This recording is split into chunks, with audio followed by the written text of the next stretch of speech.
Pozdrav društvo, danas ćemo pričati o prepoznavanju pola kod papagaja nimfe, koji su najviše zastupljeni kao kućni ljubimci širom svijeta.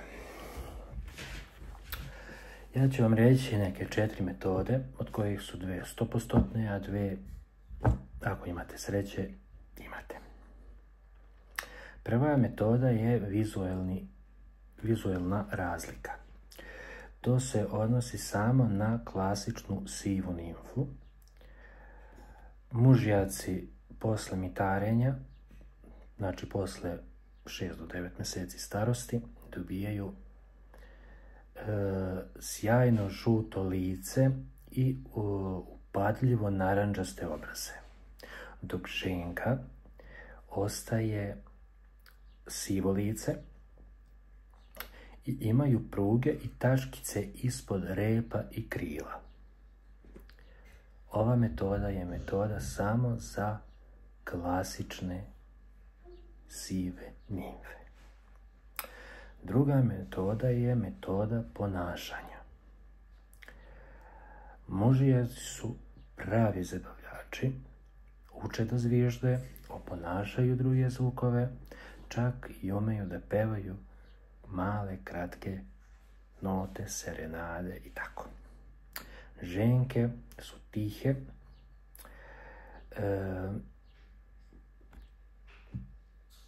neće da oponašaju, ne da neće, nego ne mogu da oponašaju nikakve zvukove, ne pevaju lepo, jedino mogu da, kako ja to kažem, vrisnu.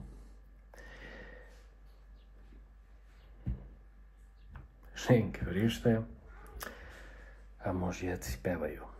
Eto, to je neka ta metoda.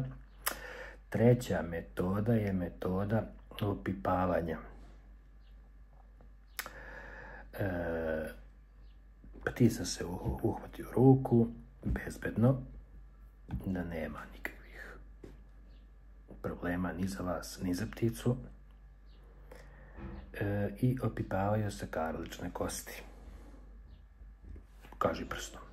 Se opipava samo nežno karlična kost. Ako su karlične kosti bliže jedna drugoj, onda je mužjak. Ako su karlične kosti razdvojene, ima više prostora između jedne i druge, onda je ženka zbog nošenja jaja. Četvrta i najpouzdanija metoda je metoda DNK analize. DNK analiza se radi tako što se uzme jedno pero ili kap krvi, stavi se u koverat i pošalje se u laboratoriju. Ali DNK metoda je 100% i ponašanje je 100% kod svih nimfi.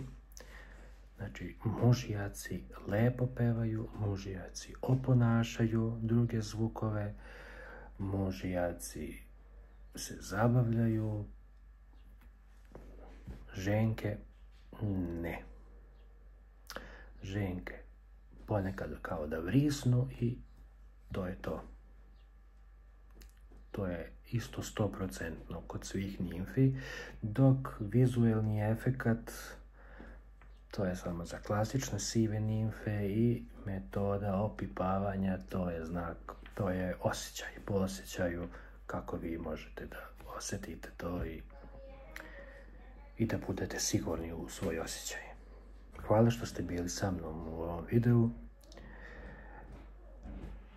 Ako vam se sviđa video, ako vam je video bio od koristi, like, subscribe, komentar, delite video da i drugi ljudi prepoznaju kog su im pola ljubimci.